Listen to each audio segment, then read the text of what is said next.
Hello folks, I'm Ariel, and in today's video I'm going to show you how to mend and repair a gnarly but beloved hoodie.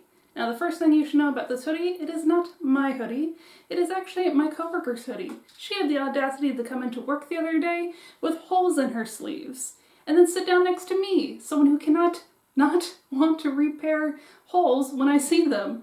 So I politely begged her if I could take her hoodie home and repair it for her. And after several, this old thing is not worth it, and it's okay, I don't mind the breeze, she finally relented and let me take her hoodie home. Now that it's in my mitts, I am not giving it back until it is practically good as new, or at least as good in my book as my skills will allow it. And with the chilly weather having set in recently, that means I best get to work. So let us begin. Once I got the hoodie home, I realized there was more work to be done than just a simple hole repair.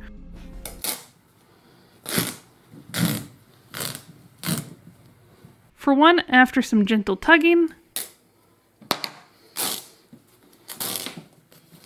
the zipper detached from the hoodie.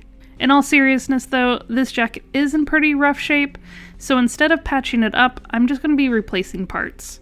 Starting with the cuffs, which are completely shredded, I'm not going to worry about unpicking the seam, instead I'm going to cut them as close to the seam as possible, and I'll do the same on the other side. Then I join the raw edges of the sleeves and make sure that the shoulder seams line up.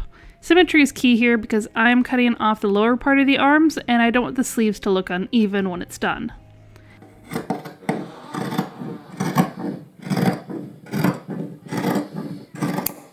Now, before you start wondering why I'm making a muscle sweater, don't fret, the sleeves are going to come back later, but we're going to move on to the front side. These pockets have way too much ventilation, so I'm going to remove them as well.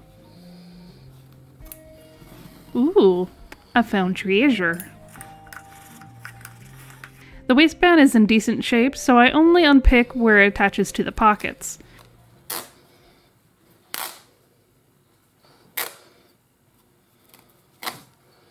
Once everything is removed, I split open the sleeves and the cuffs as they'll be used for cutting new pieces. In hindsight, splitting the cuffs was unnecessary. I could have measured the width, folded, and then doubled it instead, but I seem to enjoy making things more complicated. One last thing, I noticed there was some fraying along the hood edge, so I cut the drawstring channel off as well. Now we can cut our replacement parts. Unfortunately, I couldn't find this exact red, but I did find this pretty plum color that I think complements it nicely. I lay out the lower sleeves, being sure to give seam allowance around the whole thing.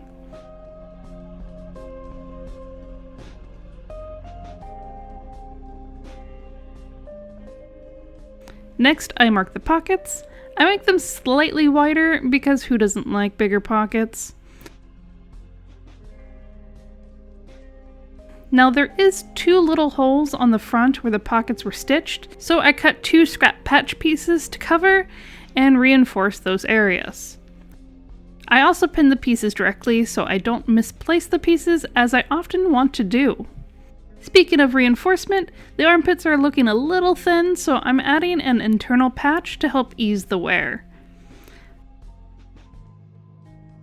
I create the drawstring channel by doubling the width and adding a little extra for the new seam.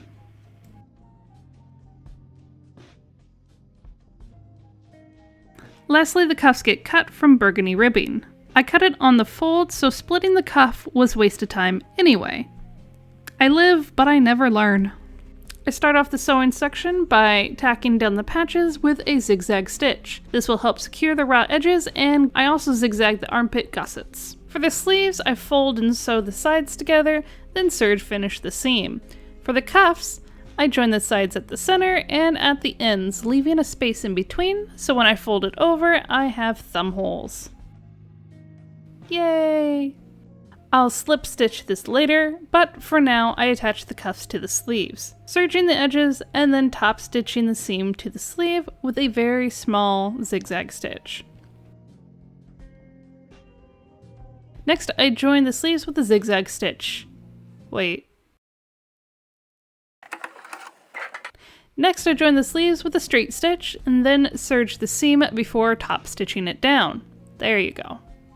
For the pockets, I decide to try out one of Belinda's fancy stitches. Ooh, so fancy. Practically professional.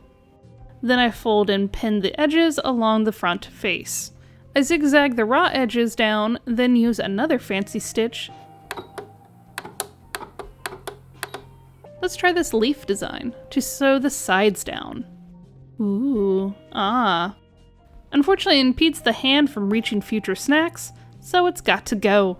I'll be replacing it with a zigzag stitch.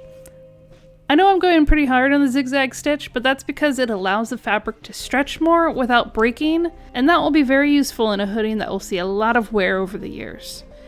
After getting the pockets secure, I join the waistband to the front again, serge the raw edges, and then top stitch so it matches the rest of the waistband, like I was never here. Before I add the tie channel, I add grommets for the invisible ties.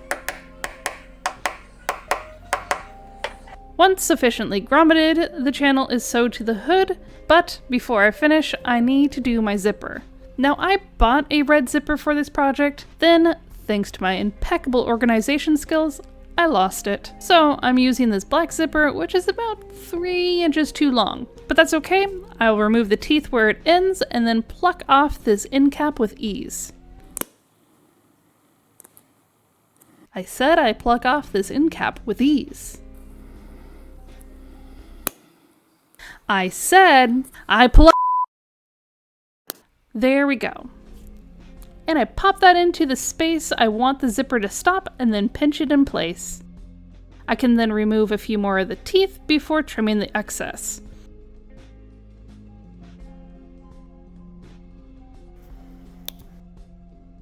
I sew the zipper to one side of the jacket, and because I cannot trust myself to get this right any other way, I zip up the hoodie and then shorten the other side to match. Once the zipper is attached fully, I can fold over that drawstring channel and stitch it down. Then I top stitch the zipper in place, and we can call that good. It's time for the reveal.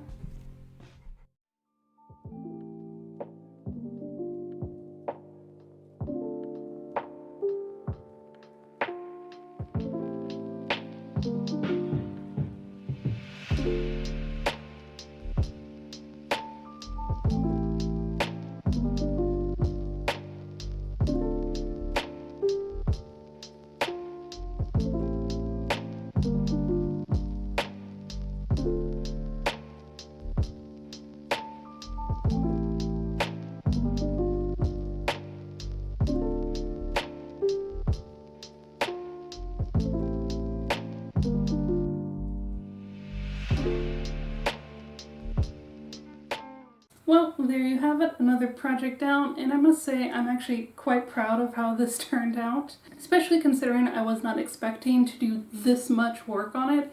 In fact, I wasn't even planning on making a YouTube video about it.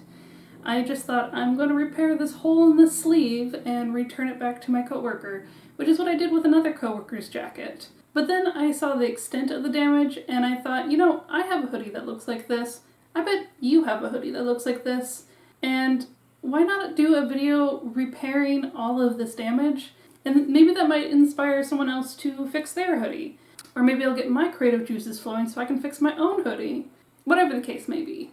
I did give this jacket back to my coworker a couple days ago. She seemed to really like it. At the very least, she didn't say otherwise to me. However, she was just coming back from being sick, so she wasn't feeling very well. So I didn't hound her with, do you like it? Do you like it? Is it exactly what you wanted it to be? So I'm just letting her be. And I'm hoping that she's going to get a lot of use out of it now. As far as grade goes, I'm going to give myself an A because I feel like I've extended the life of this jacket. I hope I extended the life of this jacket. And that is exactly what I've set out to do in the year of 2024. So, A it is. If you like this video and or found it helpful, please consider liking and subscribing. I release a new video on Sundays. I also have a Ko-fi account that is linked in the description below. It is free to follow along, it's just all the behind the scenes stuff when I remember to post them. And until next time, I hope you have a good day. Bye!